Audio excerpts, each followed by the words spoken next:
नमस्कार दोस्तों, my self doctor Sanjay Vishwakarma आप सभी का एआई आर्टिफिशियल इंटेलिजेंस के इस नायाब दुनिया में, अकल्पनीय अविश्वसनीय दुनिया में आप सभी का हार्दिक हार्दिक अभिनंदन।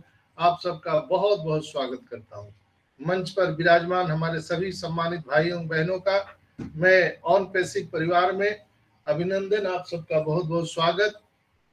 आज इस वेबिनार में उपस्थित हमारी तमाम नारी शक्ति मातृशक्ति को मैं नमन करते हुए, आज इस खुशी के बेला में हम अपने ग्रेट शिवायश मुफारा को नमन करते हुए, हम अपने अपने अल्लाह वाहे गुरु ईश्वर गॉड को नमन करते हुए, हम अपने अपने ब्लेशर को नमन करते हुए, हम सभी के मेंटोर और हमारे ब्लेसर जस्सी भाई को आज मैं नमन करते हुए, आज 11 जून के इस मॉर्निंग सेशन में मैं संजय विश्वकर्मा आप सभी का ऑन पैसिव परिवार में बहुत बहुत स्वागत, आप सभी का बहुत बहुत अभिनंदन। आज हमारे साथ विराजमान है हमारे होस्ट को होस्ट लिसनर व्यूअर और आप जो लोग भी मुझे भाई बहन यूट्यूब पर सुनते हैं, आप सबका एक बार मैं फिर से अभिनंदन स्वागत करता हूं। और साथ ही साथ आज इस पैनल पर हमारे सम्मानित सुल्तान भाई, नरोत्तम भाई, सुमन सिस्टर, सुजीत पाल जी, हमारे गजेंद्र भाई, हमारे साथ यहाँ पर अजय गहलोत जी हैं, हमारे साथ अशोक कुमार कुशवाहा जी, हमारे साथ शुक्ला मैम रहते हैं और हमारे बड़े भाई शंकर प्रसाद जी, और आज हमारे साथ नेपाल से गणेश भगवान भी हैं, लेकिन वो फोटो में नहीं आए हैं। आपका भी बहुत बहुत स्वागत है। मिताली मैम है और आप सभी जितने भी भाई बहन मुझे सुन पा रहे हैं, आप सबका मैं एक बार फिर से अभिनंदन, आप सबका स्वागत करते हुए आज के इस कार्यक्रम की शुरुआत करता हूं। दोस्तों, हम सभी लोग नेक्स्ट स्टॉप पर पहुंच चुके हैं, नेक्स्ट स्टॉप पर और ऊंचाई पर पहुंच चुके हैं। कल मैंने रात में मैसेज डाला था, ठीक 12 बजे नहीं 11:30 बजे रात को मैंने मैसेज डाला था कि और एक एक्सटेंशन होने वाला है, और ठीक आधे घंटे बाद एक्सटेंशन का मैसेज पूरी दुनिया में मिल गया। मेरा प्रयास रहता है कि मैं अपने प्लेटफॉर्म से सबसे पहले न्यूज आपको दूं क्या होने वाला है, क्योंकि मैं ऑन पैसिव को जीता हूं और ऑन पैसिव में ही अपने लाइफ को एंजॉय करता हूं। दोस्तों, तो मेरा मानना है कि आप अगर जगे रहेंगे तो ऑन पैसिव में क्या होने वाला है सब पता होते रहेगा। दूसरा हम बात करते हैं, आज मंगलवार है, कल बुधवार है, कल 360 का दिन है। आप सबको पता है कि सर बोल के गए हैं कि हम 15 दिन इलाज के लिए जा रहे हैं, इसके बाद हम आपसे बात करेंगे। कल मार्टी और क्रिस लाइव थे, आप सबको मालूम है, जिन लोगों ने देखा होगा उनको मालूम है कि मार्टी क्रिस जैसे लाइव होते हैं वैसे लाइव थे, लेकिन उसमें क्रिस नहीं आए थे। क्रिस के जगह पर एक नए लोग थे जिनका नाम था कोलिन मन्ना। कोलिन मन्ना जी एक अच्छे लीडर हैं, जाने माने हुए लीडर हैं, और वो क्रिस के जगह पर वही आए थे। क्रिस और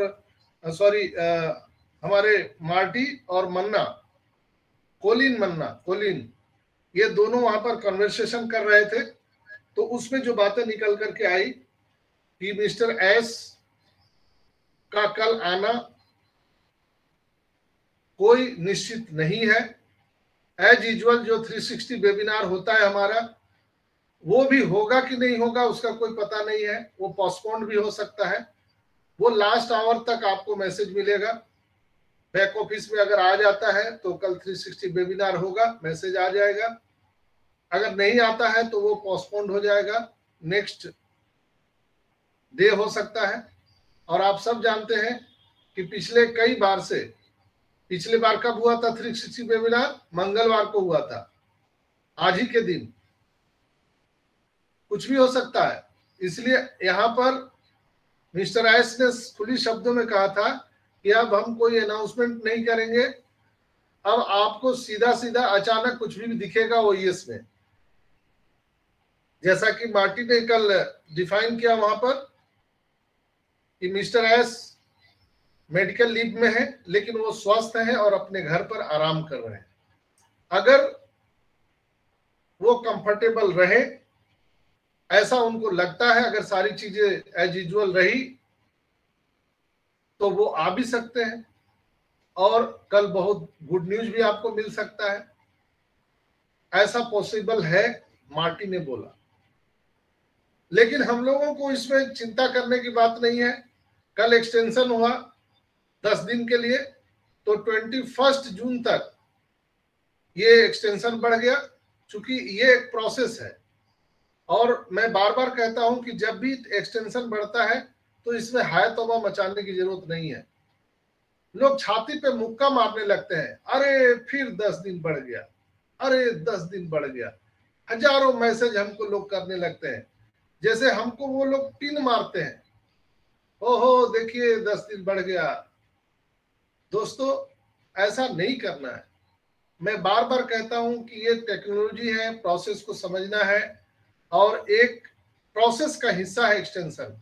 ये एक्सटेंशन कई लोग बोलते हैं सर कब तक चलेगा, क्या 2024 तक चलेगा, क्या 25 में भी चलता रहेगा, क्या ये चलते चलते चलते रहेगा।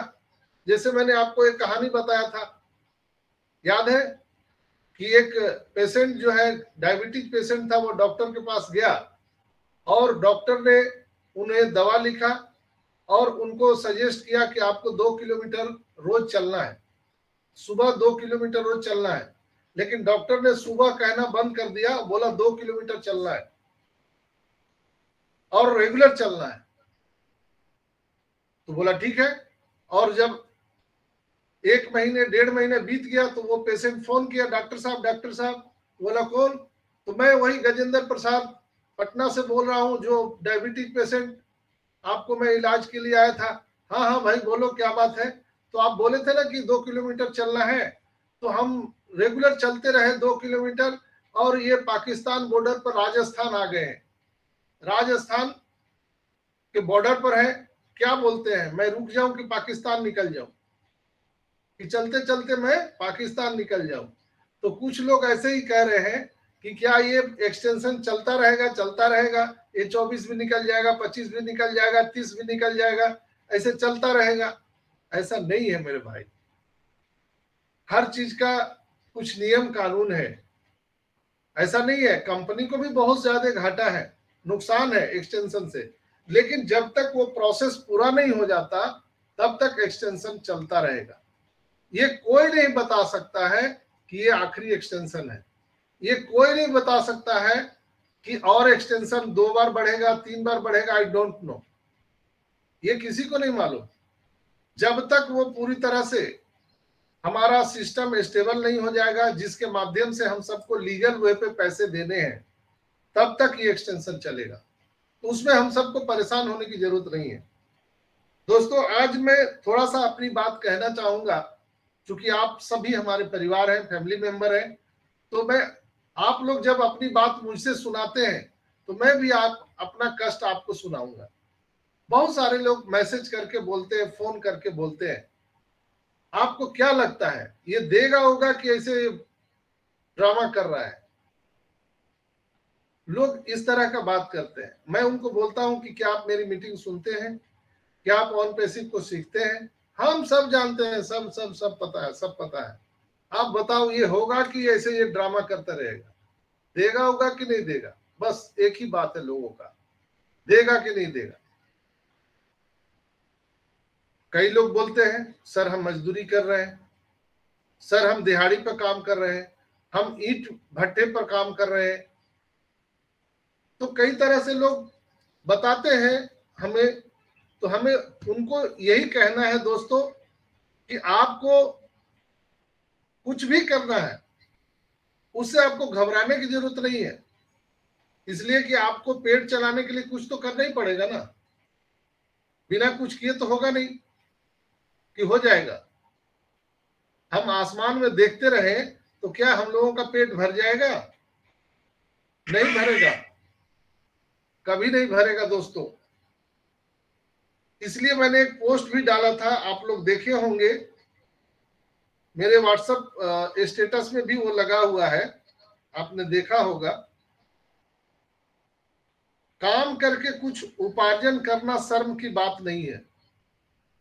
काम करके कुछ उपार्जन करना शर्म की बात नहीं है। दूसरों का मुंह ताकना शर्म की बात है। हम लोग कमोबेश ऐसे ही कर रहे हैं। हम लोग एक दूसरे का मुंह ताक रहे हैं। हम एक दूसरे से दिन भर पूछते रहते हैं, आ गया, आ गया, आपके बैलेट में आ गया, आपके बैलेट में आ गया। अरे भाई, आएगा तो सबको आएगा, सबको मिलेगा। सब आदमी परेशान है और रोज रोज कोई अपडेट होता ही नहीं है। हर समय हर घंटे लोग सोचते हैं कि कोई नया अपडेट आ जाए। कोई लोग फोन करके सीधा पूछते हैं कि पैसा कब दोगे। कुछ लोग इस तरह का सवाल करते हैं। अरे भाई, मैं कोई ऐश मुफारा थोड़ी हूं। मैं थोड़ी कोई कंपनी का सीएमओ हूं या सीईओ हूं जो आपको पैसा मैं रोक के रखा हूं। मैं नहीं रोका हूं। मैं भी आप ही की तरह फाउंडर हूं भाई। मैं भी बहुत तकलीफ में हूं। मैं ईश्वर से सुबह शाम अल्लाह से प्रार्थना करता हूं, दुआ करता हूं कि हमें आज मिल जाए, सबको मिल जाए, सबको दे दीजिए। क्योंकि मैं भी कर्जे में हूं और बहुत परेशान हूं। मैं किससे अपनी परेशानी बताऊं? आप लोग तो मुझे बता देते अपनी परेशानी, मैं किससे परेशानी बताने जाऊं? बहुत लोग बोलते हैं मेरी बिटिया की शादी करना है, हमारा बेटा को कॉलेज में डालना है, हमें घर बनाना है, कर्जे में मैं पड़ा हूं, मैं रिक्शा खींच रहा हूं, मैं ठेला खींच रहा हूं, मैं ये कर रहा हूं। भाई, काम करना तो पड़ेगा। आप ऑन पैसिव में नहीं भी रहते तो कोई ऊपर से आपको तो कोई दे नहीं देता। खाने के लिए तो काम करना पड़ेगा, रोजी रोटी तो आपको चलाना पड़ेगा। मिस्टर एस ने कई बार बोला है कि जब तक यहां से आपको पैसे नहीं आ जाते हैं तब तक आपको कोई काम करना पड़ेगा। लेकिन 90% लोग क्या बैठे हुए हैं कि ऑन पैसिव से जब पैसा आएगा तो हम आटा चावल गेहूं खरीदेंगे, ऑन पैसिव से पैसा आएगा तो हम अपना इलाज करवाएंगे, ऑन पैसिव से पैसा आएगा तो बेटा का एडमिशन कराएंगे, ऑन पैसिव से पैसा आएगा तो बिटिया की शादी करेंगे। ये भरोसे में बैठे हुए हैं, वो लोग ज्यादा परेशान है। दूसरा, और लोग क्या परेशान है, ऑन पैसिव के भरोसे उन लोगों ने 5 लाख 10 लाख कर्जा ले लिया मार्केट से। अब तो ये कल अगले महीने आ जाएगा, अब ये तो ये 6 महीना में आ जाएगा, अब तो ये 10 दिन में आ जाएगा। तो लोगों ने कर्जे उठा लिए। अब उसके चलते परेशानी, समय बीतता जा रहा है, एक्सटेंशन पर एक्सटेंशन, तारीख पे तारीख बढ़ता जा रहा है और लोग जो है परेशान हो रहे हैं। उनके घर पे कर्जदार लोग आते हैं, गाली गलौज करते हैं, वो परेशान होते हैं। उसका वो फ्रस्ट्रेशन निकालते हैं ऑन पैसिव पर। वो फ्रस्ट्रेशन यहाँ के लीडर को गाली देते हैं, मिस्टर एस को गाली देते हैं, वो फ्रस्ट्रेशन यहाँ पर निकालते हैं। दोस्त, हमेशा बोला है मिस्टर एस ने कि जब तक आपको यहाँ से पैसे नहीं आते हैं तब तक आपको अपना दाल रोटी चलाने के लिए कोई काम करते रहना चाहिए, नहीं छोड़ना चाहिए। जिस दिन ऑन पैसिव से पैसे आने लगेंगे उस दिन से आप अपने खानदान के आखिरी व्यक्ति होंगे जो कोई जॉब कर रहे हैं या कोई बिजनेस कर रहे हैं। साफ और स्पष्ट बात है, एकदम क्रिस्टल क्लियर है। तो हम लोग जो यहाँ पर डेली बैठ करके मातम मनाते हैं, एक दूसरे से हम बातें करते हैं, तो सिर्फ एक ही बात होता है, आपको पैसा आया, ये कब आएगा, ये देगा कि भाग जाएगा, ये लोगों को उल्लू बना रहा है। तो बस यही बातें चर्चा में है। लेकिन ऑन पैसिव के बैकएंड पर क्या चल रहा है, ऑन पैसिव कितना बड़ा वैल्यू बना रहा है, ये टेक्नोलॉजी हम सीखने का हम प्रयास ही नहीं कर रहे। सब लोग बोल रहे हैं कि पैसा आ जाएगा तो सब सीख लेंगे, लेकिन ये जो पीरियड हमारा निकल गया ना, तो हम नहीं सीख पाएंगे। आप सोचिए ना कि आपका बाल्यावस्था निकल गया, आप आज 40-50 साल की उम्र में हैं, तो क्या आप जाके स्कूल में पढ़ाई कर सकते हैं? नहीं कर सकते।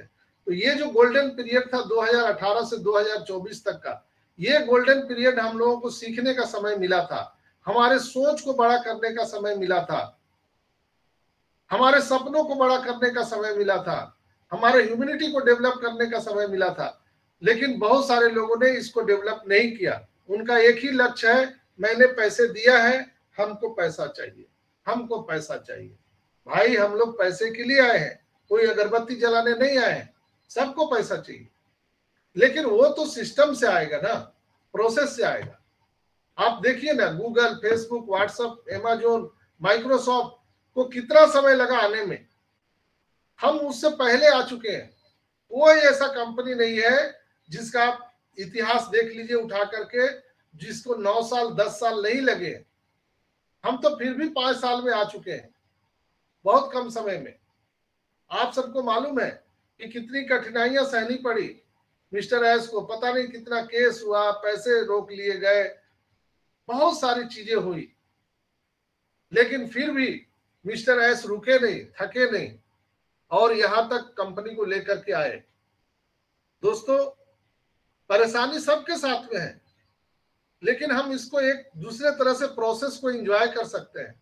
जैसे आप अगर कोई नौकरी लेना है तो आप क्या करते हैं, आप पढ़ते हैं, ग्रेजुएशन करते हैं, पीजी करते हैं, टीचर ट्रेनिंग करते हैं, तब जाकर के आप जॉब के लिए तलाश में जाते हैं। तो इतना जो पीरियड है उस समय आपको पैसे खर्च करना पड़ता है, प्रोसेस करना पड़ता है, तब जाके आपको एक अच्छी नौकरी मिलती है। उसकी भी कोई गारंटी नहीं है कि मिल ही जाएगा, लेकिन यहाँ पूरी गारंटी है, एक बार स्टार्ट होने दीजिए, फिर आपको पलट के देखने की जरूरत नहीं है। आप दुनिया में पता नहीं कितने लोगों को नौकरी देने वाले हो। आपके आने वाली पीढ़ी, उसको काम करने की जरूरत नहीं है। जहां पर आज पूरी दुनिया डिजिटलाइजेशन हो रही है, पूरी दुनिया डिजिटल में जा रही है, नौकरियां आज सभी सेक्टर से हटा दी जा रही है, लोगों को हटाया जा रहा है। क्या लगता है आपको कि जो हमारे आपके बाल बच्चे हैं उनको कितना जूझना पड़ेगा? नौकरी रहेगा ही नहीं। अभी लोग बोल रहे हैं कि पेपर लीक हो जा रहा है तो पैसे से नौकरी मिल जा रहा है, आने वाले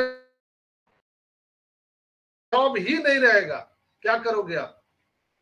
लेकिन कमोबेश हम लोग ऐसे सिस्टम में आ गए हैं बाय डिफॉल्ट, जहां पर हमको और हमारे आने वाली पीढ़ी को नौकरी करने की जरूरत नहीं है, उन्हें लाइन में लगने की जरूरत नहीं है।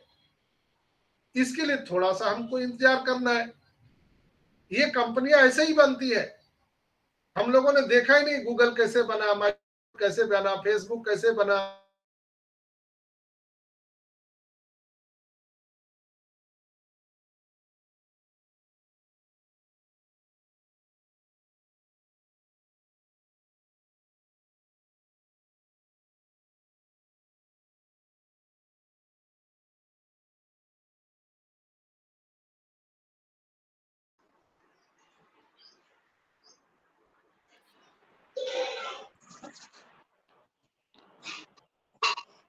संजय सर, आवाज नहीं आ रही आपकी। संजय सर, आवाज नहीं आ रही।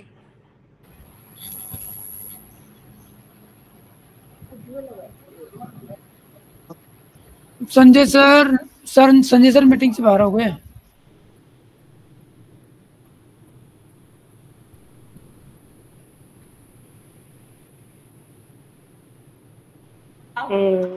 नहीं वाला कहा था रेट दिख रहा है।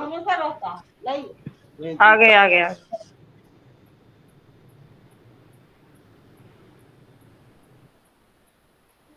शायद कॉल आ गई थी सर को।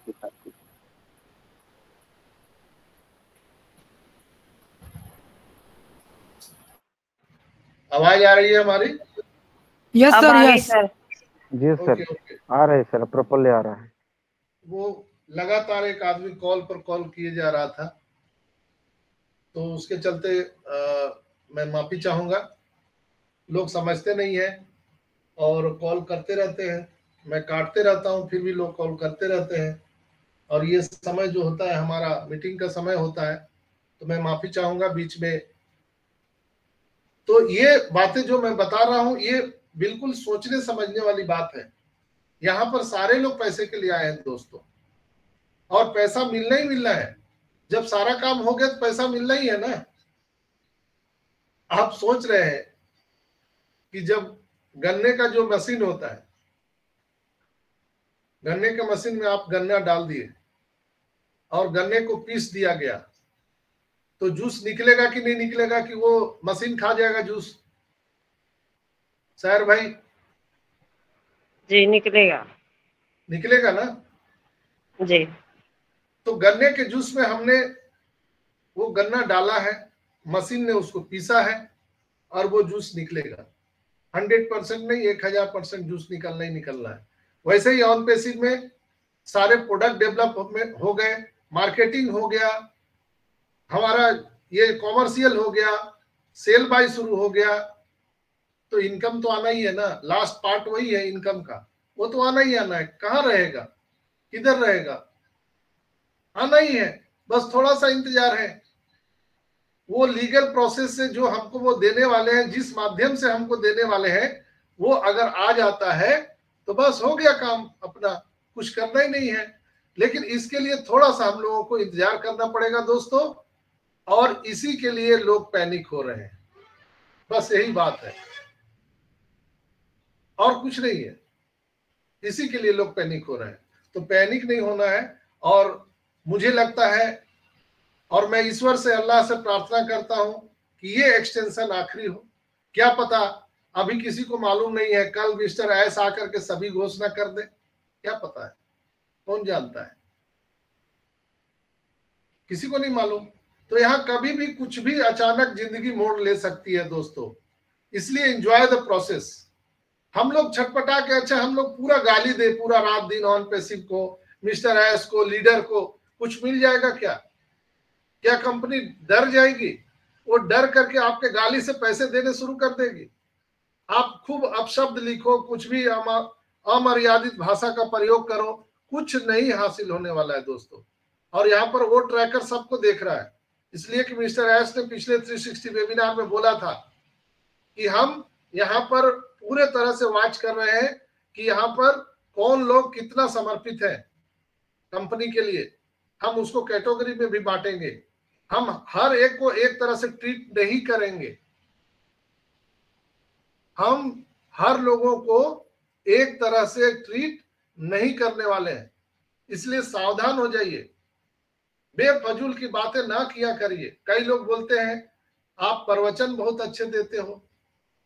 अरे भाई, प्रवचन अच्छा देता हूं कि बुरा देता हूं, वो आप ही लोग यहाँ पर हमें फीडबैक देते हो। अगर मैं अच्छा नहीं देता हूं, अगर हमसे ज्यादा नॉलेज आपको है, तो आप आकर के नॉलेज यहाँ पर दे सकते हैं। मैं आपसे सीखने के लिए तैयार हूं। अगर सारे ये वेबिनार बंद हो जाते तो क्या हम लोग यहाँ पर टिक पाते क्या? जब देखिए 2020 से हम लोगों ने वेबिनार सुनना और बोलना शुरू किया है। अगर ये वेबिनार इतना नहीं होता तो क्या इतने फाउंडर आ पाते इंडिया में? किसी को मालूम चलता? नहीं पता चलता। तो ये एक प्रोसेस है दोस्तों, जिसके माध्यम से, ये वेबिनार सेमिनार के माध्यम से ही हम लोगों को ये कुछ सूचना मिलता है, सीखने का मौका मिलता है, अपनी बात रखने का मौका मिलता है। जो लोग कमेंट करते हैं, आपसे मैं पूछना चाहता हूं, ये सारा वेबिनार बंद हो जाए और सारे जो लीडर है मोबाइल बंद कर दे, किस पर आप कमेंट लिखोगे? कहां कमेंट करोगे? किसको फोन करोगे? बताओ। मिस्टर एस को तो कर नहीं सकते हो, कंपनी में फोन करने का कोई स्थान ही नहीं है। कहां बोलोगे? किसको बोलोगे? आज जो हम लोग अपना दुखड़ा रो रहे हैं, एक दूसरे से शेयर कर रहे हैं, या हमारे वीडियो में आप जो कमेंट करते हो, या किसी के भी वीडियो में कमेंट करते हो, ये वीडियो बन रहा है, ये मीटिंग हो रहा है, तभी आपको मिल रहा है कुछ कमेंट करने का मौका मिल रहा है। ये मीटिंग हो रही है तभी आपको यहाँ पर आकर के कुछ बोलने का या सीखने का मौका मिल रहा है। अगर ये सारे वेबिनार बंद हो जाए, सारे यूट्यूब चैनल बंद हो जाए, कहाँ आप कमेंट करोगे? बताओ तो जरा मेरे भाई। कहीं है क्या जगह ऑन पैसिव में यहाँ आप कमेंट कर सकते हो, किसी से बात कर सकते हो? कम से कम एक ये साधन तो है जहां पर आप अपनी बात रख सकते हो, कुछ सीख सकते हो। आपके साथ कुछ हुआ है, या हम लोग सब मिल करके एक दूसरे को मदद कर सकते हैं। ये मीटिंग ही एक माध्यम है। हम नहीं आपको जानते हैं, आप हमें नहीं जानते थे, लेकिन ये मीटिंग के माध्यम से ही पूरा हिंदुस्तान के भाई बहन हमें जानते हैं और हम सबको जानते हैं। अगर ये डेली मीटिंग ना हो, कौन किसको जानता है? यहाँ 4 दिन में अपने भाई से तो लोग बात ही नहीं करते हैं। आपके घर में अपना भाई है, आप दिल पे हाथ रख के बताओ, क्या डेली आपकी बात होती है अपने भाई से? नहीं होती है। लेकिन यहाँ पर हम लोग प्रतिदिन आते हैं और सभी भाई बहन बैठ करके बात करते हैं। कम से कम एक जरिया तो है ये मीटिंग, सेमिनार, ये यूट्यूब आपको जरिया तो है। आपको समय नहीं रहता है, लेकिन आप अपने समय पर मेरे यूट्यूब को सुनते हैं, तो कम से कम आपको अपशब्द कहने का भी मौका तो मिलता है वहां पर। नहीं तो वो रहता ही नहीं, तो कहाँ आप बोलते, किसको सुनते? जैसे बात वही हो गई, हम आसमान में कितना भी थूकेंगे, आसमान में कितना भी गाली देंगे, तो पता चलेगा क्या? नहीं चलेगा। दोस्तों वही होता है। कहानी के माध्यम से कल ही लगता है कि रंजना सिस्टर या कोई कहानी बोल रहे थे कि एक डॉक्टर के पास पेशेंट गया था। वो कहानी कि जब आपको आपके मिलने वाली सुविधाएं लेट से मिलती है, तो हम लोग भगवान और अल्लाह को भी दोषारोपण करने लगते हैं। हमें अगर वो चीजें देरी से मिलती है, तो हम लोग अल्लाह भगवान को भी दोषारोपण करते हैं। तो हम तो इंसान हैं दोस्तों, तो हम लोगों को अगर कोई दोष लगा रहा है, लांछन लगा रहा है, तो कौन सी बड़ी बात है? ये तो होता ही है, इंसान की फितरत है। तो ये चीजें हैं जो हम सबको कामयाबी की ओर लेके बढ़ रहा है। मैं ज्यादा इसमें नहीं बोलूंगा, आपसे इतना ही मैं निवेदन करूंगा, आग्रह करूंगा कि दोस्तों जब भी यहाँ पर कोई चीज सीखने का मौका मिलता है तो सीखिए। अगर आप कुछ नहीं सीखना चाहते हैं तो चुपचाप बैठिए, कुछ नहीं आप कर सकते हैं ऑन पैसिव में। ऑन पैसिव का आप कुछ बिगाड़ भी नहीं सकते हैं, कुछ नहीं कर सकते हैं, आपका नुकसान हो जाएगा। अगर ऑन पैसिव को कुछ इधर उधर करने का प्रयास कीजिएगा तो आपका नुकसान हो जाएगा। ऑन पैसिव को कुछ नहीं होने वाला है। इसलिए जब हम लोग सफलता के फाइनल लाइन पर हैं, फिनिश लाइन पर हैं, वहां पर आकर के आपका सपना अधूरा न रह जाए, इसलिए मैंने आज आप सबसे ये बातें कही है। अगर मेरी बातें आपको कम ज्यादा लगी होगी तो मैं हाथ जोड़ करके आप सभी भाई बहन से माफी चाहूंगा, लेकिन मेरा जो फर्ज था बताना वो मैंने बता दिया। दोस्तों आगे आप जानो, आपका काम जाने। तो चलिए प्रतिदिन के भांति हम लोग आज एक नए टेक्नोलॉजी के बारे में सीखेंगे, और वो टेक्नोलॉजी क्या है? RPA and AI. आप लोग के जो ब्लॉग सेक्शन है, हम प्रतिदिन बात करते हैं, तो कल 10 तारीख था, 10 तारीख को 11:30 बजे रात में ये ब्लॉग सेक्शन में आया था, RPA and AI. What is the difference between RPA and AI? RPA क्या है और एआई क्या है, और इसकी क्या भूमिका है, रोल क्या है, और ऑन पैसिव इसकी बातें क्यों कर रही है, क्यों ब्लॉग पे लिखा हुआ है। तो दोस्तों आरपीए और एआई की भूमिका बुद्धिमान स्वचालन में आजकल व्यवसाय, रोबोटिक प्रक्रिया, स्वचालन और कृत्रिम बुद्धिमत्ता को मिलाने पर विचार कर रहे हैं। आरपीए का मतलब क्या होगा?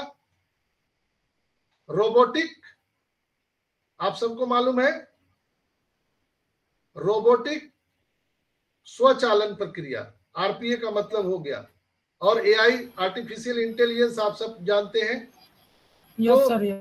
इस पर हम लोग विचार कर रहे हैं, सब आप जानते हैं, और आप इसे लिख भी सकते हैं। आरपीए का फुल फॉर्म क्या होता है? Robotic process automation. आरपीए का फुल फॉर्म क्या हो गया? Robotic process automation.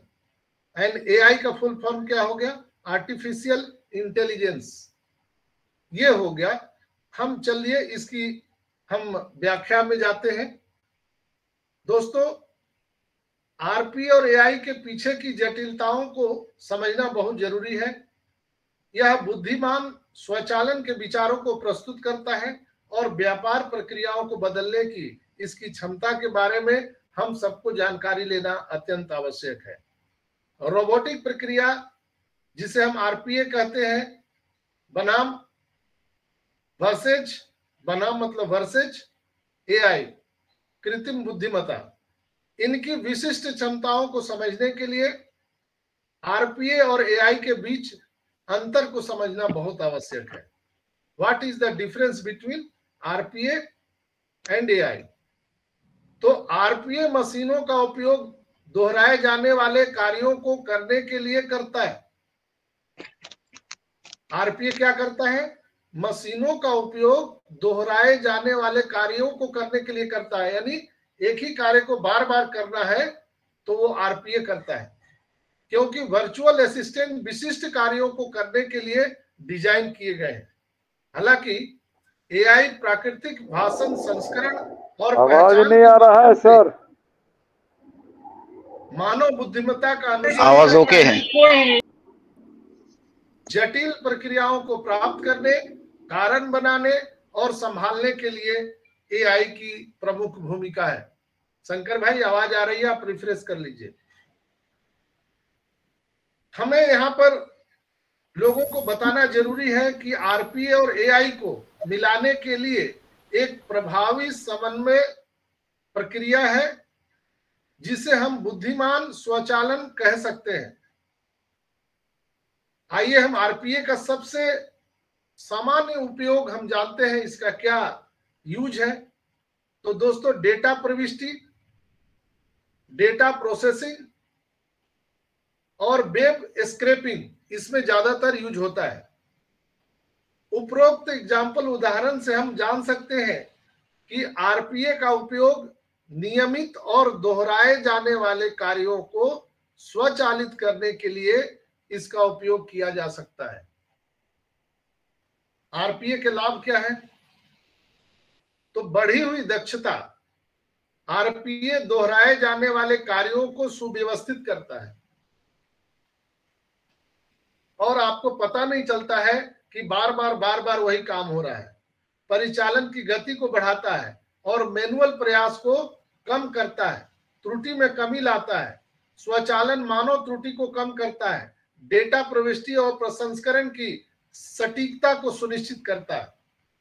आप देखते होंगे कि जो फैक्ट्रियां होती है, फैक्ट्री में एक कमांड दे दिया जाता है, सॉफ्टवेयर है रोबोट को, जिसमें क्या होता है कि वो बार बार वही काम करते रहता है। अगर कोई चीज उसको टास्क दिया गया है, ये नट बोल्ट टाइट करना है, तो वो बस वही टाइट करते रहेगा, वो नेक्स्ट होते जाएगा और वही करता रहेगा। या कोई प्रिंट करना है वही पेज को, तो बार बार करता रहेगा। आप सॉफ्टवेयर को जो आप वहां पर प्रोग्रामिंग कर देंगे तो वो करता रहेगा। अब इससे क्या होता है आरपीए से? तो दोस्तों, लागत में बचत होता है। आरपीए श्रम लागत को बहुत कम कर देता है, ना के बराबर कर देता है।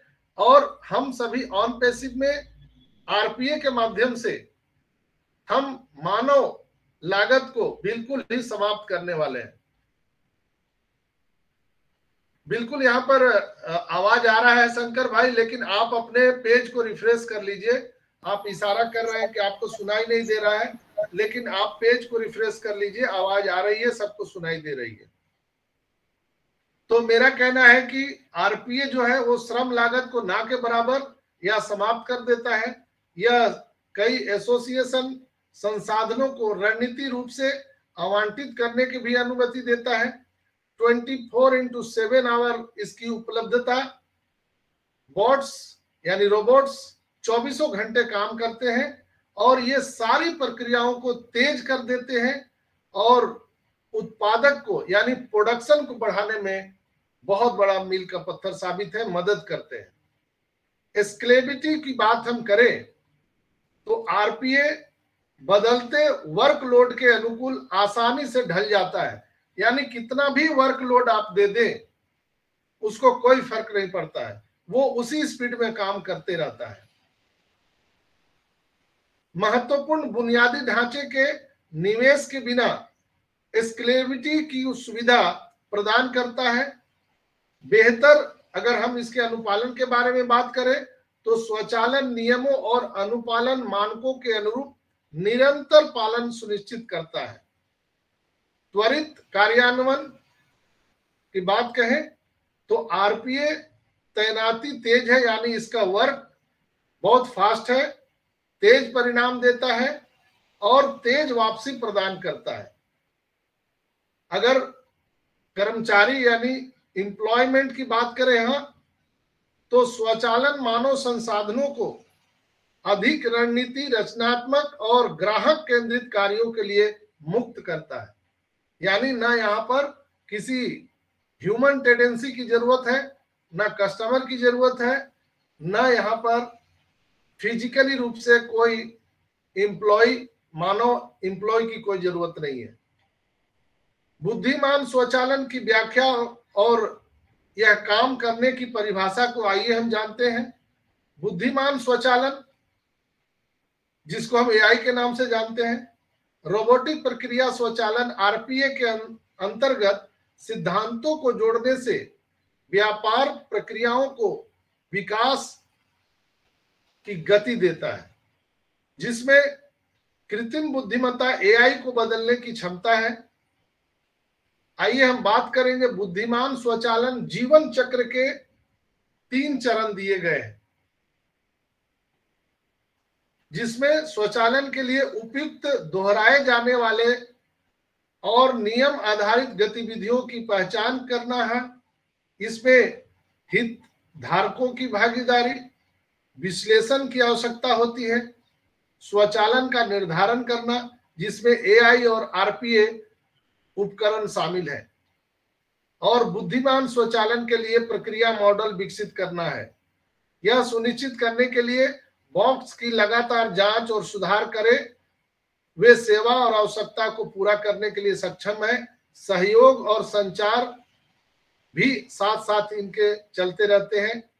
बुद्धिमान स्वचालन के बारे में सामान्य मिथक बुद्धिमान स्वचालन के बारे में अगर हम बात करें तो आम गलत धारणाओं में यह विश्वास शामिल है कि एआई सभी प्रक्रियाओं को स्वचालित करता है और मानव श्रमिकों की जगह लेता है। कुछ स्पष्ट आप लोगों को हो रहा होगा। मानव श्रमिकों की जगह लेता है आरपीए और एआई। क्लियर हो गया एक लाइन में? यह दोनों तरह से है, अनिवार्य भी है और नहीं भी है। मैनुअल भी हो सकता है और हम आरपी और एआई के तकनीक से भी काम कर सकते हैं, जिसमें प्रोडक्शन में वृद्धि, बेहतर रिपोर्टिंग और मानवीय भूल को कम करना, कैजुअलिटी ना के बराबर 0, कम लागत और बढ़ी हुई सटीकता शामिल है। जैसे आए दिन आप देखते होंगे कि हिंदुस्तान में या बहुत सारे कंट्री में, हम हिंदुस्तान की बात करें तो यहाँ कोई न कोई पर्व त्योहार होते ही रहता है। इवन कि आज मंगलवार है तो आज बुधवार है, तो आज जुम्मा है, तो आज ये है, गणेश पर्व है, तो आज होली है, तो दिवाली है। ये पूरे जो इंडिया की हम बात करें तो हर दिन यहाँ पर कोई ना कोई फेस्टिवल चलते रहता है, जिसके कारण जो मानव जो प्रक्रिया है यहाँ पर काम करने का, जो श्रम वाला, उसमें बहुत ज्यादा कंपनियों को घाटा होता है, काम कम होता है, प्रोडक्शन में भी देरी होती है, मानवीय भूल सबसे ज्यादा होती है। आप घर से आप पति पत्नी लड़के आए हैं या घर में कोई कलह करके आए हैं, ऑफिस में आए हैं या फैक्ट्री में काम कर रहे हैं, दिमाग आपका कहीं और है, काम कहीं और कर रहे हैं, तो मानवीय एक आदमी के भूल के कारण लाखों लोगों का जीवन बर्बाद हो सकता है। तो इसमें नुकसान भी है और बहुत सारे फायदे भी हैं। बहुत सारे लोगों का यहाँ पर सवाल है कि क्या मशीनें आने के बाद, आरपी और एआई के बाद, जो मानव श्रमिक है क्या बिल्कुल हटा दिए जाएंगे? क्या इनकी कोई आवश्यकता नहीं है? बिल्कुल हटा दिए जाएंगे, लेकिन वो प्रारूप चेंज हो जाएगा। क्या लोग बेरोजगार हो जाएंगे? नहीं, वहां प्रारूप चेंज हो जाएगा। दोस्तों, ये जो मैंने बताया आपको, इसके लाभ भी है, स्वचालन के लाभ है। बुद्धिमान स्वचालन के लाभों की रूपरेखा प्रस्तुत करते हुए हम कह सकते हैं कि उत्पादकता में सुधार, इसके योगदान, इसके विश्लेषण, ये सारी चीजें करने पर, लागत कम करने और मानव त्रुटि को दूर करने पर जोर देता है। कंपनियों को प्रक्रियाओं को सुव्यवस्थित करने और रणनीतिक दिशा के बारे में अधिक सूचित निर्णय लेने की अनुमति देता है। एआई अंतर्दृष्टि को आरपीए जानकारी में एकीकृत करना, आपकी एआई रणनीति को लागू करने के चरण, यदि आप एआई कार्यान्वयन पर विचार कर रहे हैं, आपका खुद का व्यवसाय है, तो यह रणनीति आपके लिए बहुत ही लाभप्रद होगा। अगर हम लक्ष्यों और अपेक्षाओं की बात करें तो यह परिभाषित करना कि एआई का उद्देश्य प्रभावशाली और आरओआई को कैसे सुधारता है, तो हम इसके बारे में बात करेंगे कि उपकरणों की लाइब्रेरी बनाएं, उपकरणों की लाइब्रेरी बनाएं जिसमें स्वचालन के लिए इंडस्ट्री के रूप में एआई उपयोग का समर्थन करने के लिए आपको उपकरणों की एक प्रभावी लाइब्रेरी बनाना पड़ेगा। छोटे कदमों से शुरुआत करें, छोटे कार्यों को निपटाकर स्वचालन प्रबंध करें। इससे पहले जटिल जो वर्क फ्लोज है आप उससे निपटे। समय आने वाले टाइम में कार्यों को प्राथमिकता दें। परिणामों की निगरानी और दस्तावेजीकरण आपको रखना है, यानी सारी चीजें आपको बिल्कुल नोट डाउन करना है। लक्ष्यों को पूरा करने के लिए निरंतर निगरानी आवश्यक है और भविष्य की योजनाओं में उपयोग किए जाने वाले परिणामों और सीखे गए सबक की उपलब्धि का दस्तावेज आपको रखना आवश्यक है। तो दोस्तों, यहाँ पर मैंने आप सबको बताया कि बुद्धिमान स्वचालन उन कंपनियों के लिए एक परिवर्तनकारी कारक है जो डिजिटल परिवर्तन प्राप्त करने का लक्ष्य रखते हैं। आरपीए और एआई के समन्वय के माध्यम से कंपनियां प्रक्रियाओं में सुधार करती हैं, दक्षता को बढ़ाती है और अधिक सूचित विकल्प बना सकती है, रणनीतियों को लागू कर सकती है और मिथक जो चीजें मार्केट में आती है हम उसको दूर कर सकते हैं और अपने लाभ को बेहतर बना सकते हैं। बुद्धिमान स्वचालन में बहुत सारी अभी संभावनाएं हैं और इसको उजागर करने के लिए बहुत ही आवश्यक है। और हम आज ऑन पेसिव में अगर आरपीए और एआई की बात कर रहे हैं तो पूरी दुनिया उसी पर बात कर रही है, पूरी दुनिया आरपीए और एआई पर बात कर रही है। तो ऑन पेसिव भी ऐसे बहुत सारे सॉफ्टवेयर लेकर के आ रहा है जिसमें आरपीए और एआई कंबाइंड होकर के जो मानव जो श्रम है उसको हम दुनिया से बिल्कुल हटाने वाले हैं। आप सबको जान करके आश्चर्य होगा और आप जानते भी हैं कि अभी जो प्रिंट मीडिया, इलेक्ट्रॉनिक मीडिया आप देख रहे होंगे जिसमें एआई एंट्री हो चुका है। आपने देखा होगा कि जो एंकर है, जो न्यूज एंकर है, वो भी उसका जगह एआई ले चुका है, वहां भी उसकी जरूरत नहीं आदमी का। तो आने वाले टाइम में अभी बहुत सारी चीजें होने वाली है। सुमन सिस्टर ने पूछा था कि नजाल साहब ने एक पोस्ट किया है, उसमें कुछ दूर गैलरी टाइप का दिख रहा है, यही पूछा था ना सुमन सिस्टर आपने? यस सर, यस सर, यही पूछा था। हाँ, तो वहां पर एक गैलरी टाइप का दिख रहा है, तो वो क्या है? वो वर्चुअल रियलिटी है जिसको दिखाने का प्रयास मोहम्मद नजाल साहब कर रहे हैं। वर्चुअल रियलिटी, वर्चुअल मतलब क्या होता है? आभासी, जिसे हम देख सकते हैं, महसूस कर सकते हैं, बट छू नहीं सकते हैं, छू नहीं सकते हैं। जैसे हम लोग एक दूसरे यहाँ पर वीडियो कॉन्फ्रेंसिंग में बात कर रहे हैं, सब कर सकते हैं, आभास कर सकते हैं। आप हंस रहे हैं तो हम भी हंस रहे हैं, आप खुश हो रहे हैं तो हम भी खुश हो रहे हैं, आप रो रहे हैं तो हम भी रो रहे हैं, लेकिन हम एक दूसरे को टच नहीं कर सकते। तो इसको हम बोलते हैं वर्चुअल रियलिटी, आभासी दुनिया। उसमें ऑन पेसिव एक बहुत बड़ा काम कर रहा है जिसकी थोड़ी सी फोकस मिस्टर नजाल ने वहां पर दिया है। वीडियो कॉन्फ्रेंसिंग का वो पार्ट है। मैं अभी थोड़ा बता दूं, मैं ज्यादा नहीं बताऊंगा क्योंकि कंपनी ही सारी चीज अनाउंसमेंट करेगी। वो कहीं ना कहीं वो वीडियो कॉन्फ्रेंसिंग का टूल में ही वो पार्ट बन रहा है। आप लोग देखे होंगे कि अभी हम लोग वो एकेडमी लेकर के आ रहे हैं। वो एकेडमी में हम दुनिया भर के हर एक एजुकेशन को शामिल करने वाले हैं। दुनिया में कितनी जितनी भी प्रकार की पढ़ाई होती है वो सब हम यहाँ पर लाने वाले हैं। एग्जाम्पल के माध्यम से, अगर आप मेडिकल की छात्रा हैं या छात्र हैं, एडमिशन लेना चाहते हैं, तो क्या होता है, आपने टॉप किया, सब कुछ किया, लेकिन जहां भी मेडिकल की आप पढ़ाई करने जाएंगे या इंजीनियरिंग का या और भी जितने भी पढ़ाई है, उसमें सबसे बड़ा चीज प्रश्न आ जाता है फिजिकली रूप से बिल्डिंग का होना।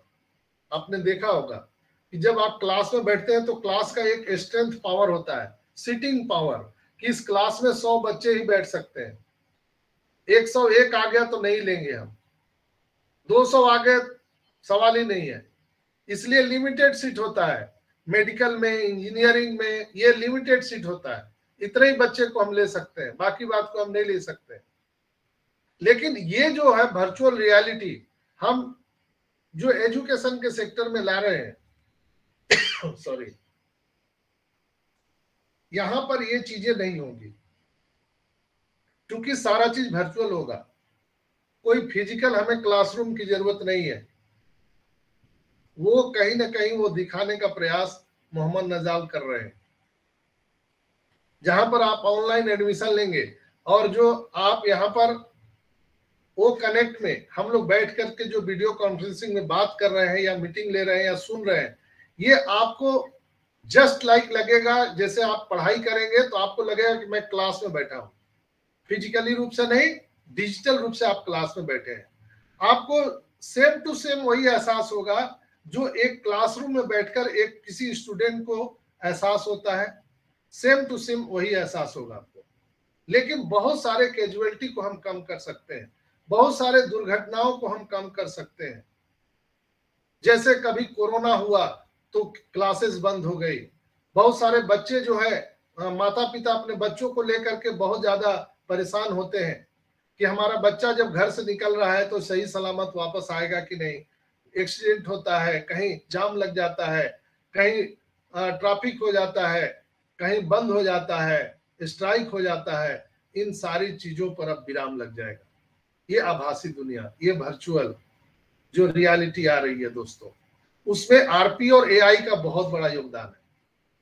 ये जो आरपी और एआई की मैंने बात बताया और नजाल साहब का पोस्ट का, दोनों का बहुत बड़ा एक समन्वयक है, एक दूसरे के पूरक है। आने वाले समय में इसकी पूरी पिक्चर आप सबको दिखाई देगी। जो ऑन पेसी बना रही है दोस्तों ना, वो किसी के पास में वो टेक्नोलॉजी नहीं है। अगर नोकिया ही जैसा मोबाइल सैमसंग बनाए तो कोई खरीदेगा क्या? सुमन सिस्टर, कोई एक वीडियो में आए तो बात करने में मजा आता है। हम कोई टीचर नहीं है, हम भी आप ही के जैसे फाउंडर है और कुछ थोड़ा हम सीखते हैं तो आपसे बात करते हैं। तो सारे लोग वीडियो बंद करके बैठ जाते हैं तो मजा नहीं आता है। तो यहां पर मैं क्या पूछ रहा था अभी सुमन सिस्टर? नोकिया और सैमसंग सर। यस, अगर नोकिया का हूबहू सैमसंग लेके मार्केट में आए तो कोई खरीदेगा क्या? सब लोग से मैं सवाल पूछता हूं। आज एप्पल का इतना कीमत है, इतना महंगा मोबाइल एप्पल निकालता है, लेकिन हर साल मई जून में वो एक नया अपडेट लेकर के आ जाता है, एक नया अपडेट वर्जन लेके आ जाता है। जिस दिन वो मार्केट में आता है उसी दिन फिर नया अपडेशन की तैयारी शुरू हो जाती है। हर साल नया लाता है वो वर्जन। एक बार तो बना दिया, लेकिन हमेशा अपने आप को अपडेट करते रहता है।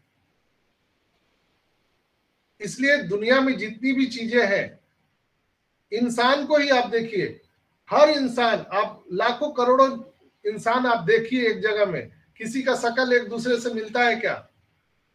सब तो इंसान ही है। सभी लेडीज हैं, जेंट्स हैं, क्या एक दूसरे से किसी का शकल मिलता है? सुमन सिस्टर? नो सर, सब डिफरेंट है। सब डिफरेंट है, लेकिन है इंसान, लेकिन सब अलग अलग है। सब में अलग एक कुछ खास है। तो ये प्रकृति ने बनाया है, इंसान को प्रकृति ने बनाया, ईश्वर अल्लाह वाहिगुरु गॉड ने बनाया है। और सबको 2 आंख, 2 कान, दिमाग, 2 हाथ, 2 पैर, ये सबको दिए हैं, लेकिन सोचने की शक्ति अलग अलग, सॉफ्टवेयर अलग हो गया सॉफ्टवेयर।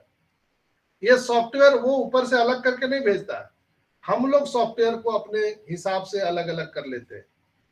यही कुछ लोगों का सॉफ्टवेयर, वही एक लेडीज है जो हवाई जहाज उड़ा रही है, वही लेडीज है जो चांद पे जा रही है, वही एक लेडीज है जो घर में चूल्हा चौका कर रही है, वही एक लेडी है जो प्रोफेसर का काम कर रही है, डॉक्टर का काम कर रही है, वही एक लेडी है जो क्राइम कर रही है, वही एक लेडी है जो स्टेशन पर भीख मांग रही है। तो आदमी वही है, सॉफ्टवेयर अलग अलग है। तो कई लोग बोलते हैं, हमसे सवाल करते हैं कि सर ऑन पैसिव के पहले बहुत सारे इंटरनेट की कंपनियां आई है, गूगल है, फेसबुक है, माइक्रोसॉफ्ट है, बहुत सारे, चैट जीटीपी है, बहुत सारी चीजें हैं,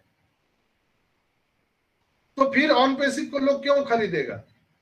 बट नेचुरल है कि ऑन पैसिव जो है वो अलग चीज बना रही है।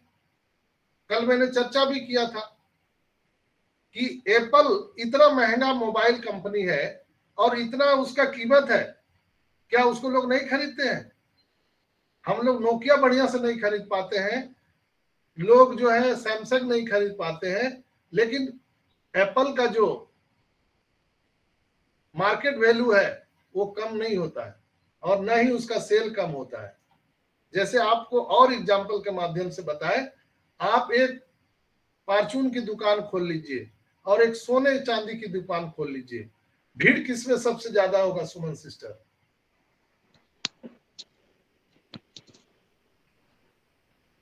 एक फार्चून की दुकान खुला हुआ है और एक सोने चांदी की दुकान है, भीड़ सबसे ज्यादा कहाँ होता है? फार्चून की दुकान मतलब जो किराने की दुकान होती है।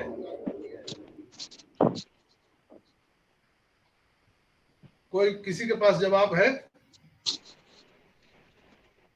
कोई बोल सकता है? सर किराना की दुकान पे भीड़ ज्यादा मिलेगी। दुकान में सर किराना दुकान में, किराने की दुकान पे भीड़ होगा, सब्जी के दुकान पे भीड़ होगा, कपड़े के दुकान पे भीड़ होगा, गोलगप्पे वाले दुकान पे मारामारी होता है। लेकिन क्या कभी आपने देखा है सोने चांदी के दुकान पे भीड़ होते हुए? नहीं होता है। नहीं सर, नहीं देखा है। क्या सोने के दुकान का टर्नओवर कम हो जाता है? क्या सोना का दुकान खोलने वाले भूखे मर रहे हैं? नहीं सर, ये सोचने वाली बात है। सोने के दुकान में भीड़ कम है लेकिन उसका टर्नओवर ज्यादा है, लेकिन गोलगप्पे की दुकान पर भीड़ ज्यादा है लेकिन उसका टर्नओवर बिल्कुल उसके जीरो के बराबर है। ये फर्क है टेक्नोलॉजी का, ये फर्क है जो और कंपनियां हैं मार्केट में और ऑन पैसिव में आसमान जमीन का अंतर है। कल मैंने आप सबको बताया था, फिर मैं उसको रिपीट कर दे रहा हूं कि अभी एप्पल सबसे बड़ी कंपनी है, आप सबको पता है, लेकिन एक नई कंपनी अभी मार्केट में आकर के धूम मचा दी है जिसका नाम है निविडा, जो अमेरिका की कंपनी है। निविडा क्या करती है? वो एआई चिप बनाती है। एआई चिप आप सब समझते हैं,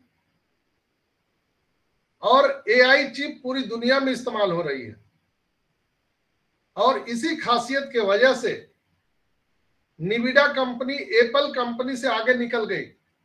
सोचिए, 6 महीने का कंपनी, ओनली फॉर 6 मंथ, ये निविडा कंपनी एप्पल को पीछे छोड़ के निकल गई आगे। अब निविडा कंपनी का मार्केट वैल्यू $3 ट्रिलियन है।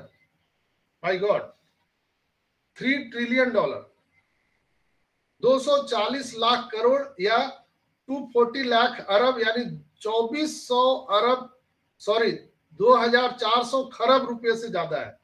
अगर इंडियन करेंसी में हम माने तो 2400 खरब का मार्केट वैल्यू है। क्या बनाता है? हाथी घोड़ा, बहुत बड़ा फैक्ट्री है। एक लोहे का फैक्ट्री देखा आपने गजेंद्र भाई? आयरन फैक्ट्री, लोहे का फैक्ट्री देखा है सर। कितना बड़ा होता है? कितना दूर एरिया में होता है? बहुत बड़ा होता है सर। बहुत बड़ा। लेकिन आपने गहने बनाने वाले फैक्ट्री देखा है जहां सोने चांदी को तराशा जाता है, हीरे को तराशा जाता है? वो कितना बड़ा फैक्ट्री होता है? बहुत बड़ा होता है छोटा सर। होता है। नहीं होता है। बहुत छोटा होता है सर। जो हीरा को तराशा जाता है वो बहुत बड़ा फैक्ट्री नहीं होता है। जितना बड़ा आयरन फैक्ट्री होता है, जितना बड़ा एल्युमिनियम जी सर। फैक्ट्री होता है, क्या उतना बड़ा जी उसका सर। फैक्ट्री होता है क्या? सोने चांदी वाला नहीं नहीं होता है। नहीं सर। बिल्कुल बिल्कुल नहीं होता नहीं सर। सर। यस, तो मैं आपको एक साधारण सा शब्द बोलता हूं ताकि आपको समझ में आए। जहां पे एप्पल बनता है, नोकिया बनता है, सैमसंग जहां पे मोबाइल बनता है, उसका फैक्ट्री कितना बड़ा रहता है? बहुत छोटा रहता है। बहुत छोटा सर। लेकिन उसका टर्नओवर कितना है सोचिए। बहुत बड़ा बहुत सर। ज्यादा। यस, तो ये समझने वाली बात है ताकि आपको समझ में आए। कई लोग बोलते हैं ऑन पैसिव इतना पैसा कहां से देगा, पागल है क्या? बोलता आर्थिक आजादी देंगे, कहां से देगा? वही बात मैं समझाने का प्रयास कर रहा हूं दोस्तों। समझ गए तो अच्छा, नहीं समझे तो भी अच्छा। निविडा कंपनी मार्केट में एआई चिप बनाती है। चिप कितना बड़ा होता है? मुश्किल से आपको बहुत हाथ छोटा में सर। बहुत छोटा आ गया है। अभी तो नैनो चिप आ गया है और विथ एआई, तो उसका कितना बड़ा फैक्ट्री होगा तो मुझे नहीं पता है। एक 10 बाई 10 के कमरे में वो बहुत बड़ा साम्राज्य चला सकता है। दोस्तों, जी सर। यह कंपनी 6 महीने में एप्पल को छोड़कर आगे निकल गई और $3 ट्रिलियन का इकोनॉमी खड़ा कर दिया। मार्केट वैल्यू 2400 खरब रुपए का। इन आंकड़ों से यह संदेश साफ और स्पष्ट है कि जो कंपनियां आर्टिफिशियल इंटेलिजेंस का इस्तेमाल कर रही है वो है ना, उनका भविष्य उज्जवल है और वे आर्थिक रूप से दुनिया पर राज करने वाली है। उनका भविष्य उज्जवल है। हम सब भाग्यशाली हैं क्योंकि ऑन पैसिव पूरी तरह से आर्टिफिशियल इंटेलिजेंस पर आधारित है। इसमें कोई संदेह नहीं है कि ऑन पैसिव फाउंडर को परिणाम देने में अपेक्षा से अधिक समय तो लग रहा है, समय लग रहा है, मैं मानता हूं। लेकिन जब ऑन पैसिव हमारे मन चाहे परिणाम देने लगेगा तो हम सभी खुशी और आश्चर्यचकित हो जाएंगे। आपको अंदाजा भी नहीं है कि क्या होने वाला है। बहुत लोग कमेंट करते हैं बड़ा होने वाला है, ऐस बम फूटने वाला है। अरे कुछ ढेला भी नहीं गिरा, एक चमन्नी तो दिया ही नहीं। तो दोस्तों, सोच को बड़ा करिए। सोचिए, आप ये पान और बेचने वाला गुमटी नहीं खोल रहे, आप ये गोलगप्पे का ये इंडस्ट्री में नहीं है। दुनिया के सबसे फास्ट, सुपर फास्ट इंडस्ट्री में है जिसका नाम है एआई, आर्टिफिशियल इंटेलिजेंस, वो भी with on passive. Group of company, mother of all company के आप फाउंडर हैं, कोई एम्प्लॉय नहीं है। जहां हमको महीना पूरा होता है और हम बोलते हैं हमको तो खाने का पैसा नहीं, अभी तक दिया नहीं। एम्प्लॉय तो बात करते हैं ना कि हम 4 साल से काम कर रहे हैं, कंपनी में एक पैसा नहीं दिया। ये तो वर्कर बात करता है, कंपनी का मालिक थोड़ी बात करता है। कंपनी का मालिक एक समय तक उसको विकसित करता है, कंपनी को बड़ा बनाता है। जब कंपनी में लाभ आना शुरू हो जाता है तब वो बैठ करके आराम करता है। ऐसे कंपनी में है दोस्तों। तो बिल्कुल हम सभी का भविष्य उज्जवल है और आपको अंदाजा भी नहीं है दोस्तों कि क्या होने वाला है। बहुत जल्द होने वाला है। बस धीरज धैर्य रखिए, ईश्वर पर भरोसा रखिए। जितना सूर्य का उगना अटल सत्य है, उतना ही ऑन पैसिव को धरती पे आना अटल सत्य है। विश्वास कीजिए मिस्टर एस पर, विश्वास कीजिए कंपनी पर, विश्वास कीजिए लीडर पर जो बोल रहे हैं। हमारे और आपको विरोध करने से कुछ नहीं होगा, नुकसान अपना है। इसलिए दोस्तों, इतना जब दूरी यात्रा हम लोग तय कर लिए हैं तो अब थोड़े दिन की बात है। विश्वास कीजिए, सवेरा होने वाला है। हम सब के दुख के बादल छटने वाले हैं और हम सभी लोग गरीबपुर से अमीरपुर पहुंचने वाले हैं। तो आज के एपिसोड में इतना ही। आप लोगों का बहुत बहुत धन्यवाद। आज का ये एपिसोड कैसा लगा जरूर आप कमेंट में अपना लिखिएगा और शब्दों का जरूर प्रयोग कीजिएगा, अच्छे ढंग से चयनित कीजिएगा। कुछ तथाकथित लोग हमारे YouTube वीडियो में जो बीमार हैं वो कुछ अच्छे शब्द का प्रयोग कर देते हैं। उनसे मेरा गुजारिश होगा कि वो लिखने से कुछ नहीं होगा। बहुत सारे लोग दीवार पर बहुत कुछ लिखते हैं लेकिन कभी कागज पर तो लिख के दिखाओ मेरे दोस्त। दीवार पर लिखना आसान है, बालू पर लिखना आसान है, पानी में लिखना आसान है, लेकिन एक बार कागज पर लिख के दिखाओ। आओ मंच पर 2 शब्द बोल के दिखाओ। मैं खुला चैलेंज करता हूं, मैं आपको गुरु मान लूंगा। आओ, मैं आपसे सीखना चाहूंगा। तो बहुत बहुत आप सबका धन्यवाद। इसी के साथ हम अपने 2 शब्द समाप्त करते हुए आप सबके मांगलिक भविष्य की कामना करते हुए हम गर्व से कहते हैं कि ऑन पैसिव करते हैं, we are so in it to win it. तो कार्यक्रम को आगे बढ़ाने के लिए हम आग्रह करेंगे सुमन सिस्टर को, आप आइए और कार्यक्रम को आगे बढ़ाइए। Welcome. Thank you Sanjay sir, मुझे मंच पर बुलाने के लिए। ओपी हिम्नोटिक ग्लोबल के मॉर्निंग सेशन में आए हुए सारे मेरे भाई बहनों को मेरा ऑन पैसिव नमस्कार। मैं सुमन देवी, रोहतक, हरियाणा से आप सभी का बहुत बहुत धन्यवाद करती हूँ कि आप अपना वैल्यूएबल टाइम निकालकर अपने ऑन पैसिव के प्रति अपडेट रहते हैं। मैं थैंक यू करती हूँ हमारे संजय सर का, जो हमें हर रोज इतनी अच्छी अच्छी अपडेट बताते हैं, नए नए कॉन्टैक्ट लाते हैं।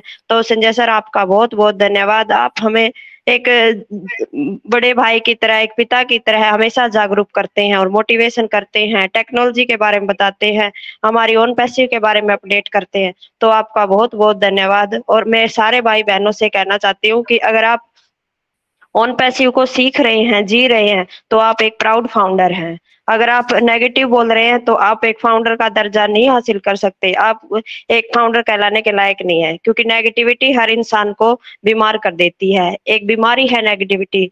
तो अपने माइंड को पॉजिटिव करिए और अपने एसर के साथ खड़े रहिए, अपने ऑन पैसिव के साथ खड़े रहिए, हमारे संजय जैसे भाई के साथ खड़े रहिए, क्योंकि ये हमें अपने ऑन पैसिव के बारे में बताते हैं तो अपना परिवार समझकर बताते हैं, न कि ये एक लीडर के माध्यम से, ये एक भाई की तरह हमें समझाते हैं।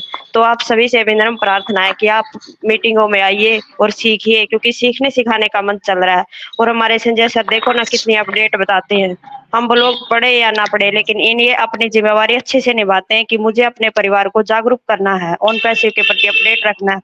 तो ये अपनी जिम्मेवारी निभा रहे हैं, तो हमें भी अपनी जिम्मेवारी को समझना होगा और अपनी ऑन पैसिव के प्रति अपडेट रहना होगा और सीखना होगा, सिखाना होगा एक दूसरे को। तो मैं इन्हीं शब्दों के साथ अपनी वाणी को विराम देती हूँ और संजय सर की इजाजत से इस मंच को आगे बढ़ाते हुए हमारे सबसे बड़े भाई सुल्तान भाई को आमंत्रित करती हूँ। सुल्तान भाई, जय श्री श्याम, आइए मंच पर और अपनी शेयरिंग रखिए। सुल्तान भाई वेलकम। सिस्टर आप कंटिन्यू करो, मैं प्रोग्राम में। Okay okay okay. नेक्स्ट हमारे बड़े भाई मृत्युंजय भाई को देख रही हूँ। मृत्युंजय भाई वेलकम है आपका। कल कितना हुआ था? मृत्युंजय भाई वेलकम। मृत्युंजय भाई सुमन सिस्टर, यस सर। सुमन सिस्टर, मैं बाइक पे हूँ, मैं रास्ता पे हूँ, मैं ये पे था और थोड़ा टाइम लगेगा, मैं लास्ट में बोलूंगा। ओके। संजय सर आप कुछ कह रहे थे? ओके, वेलकम नरोत्तम भाई, जय माता दी।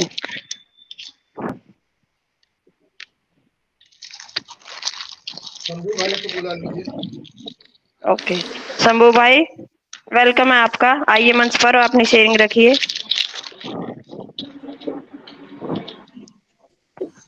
शंभू भाई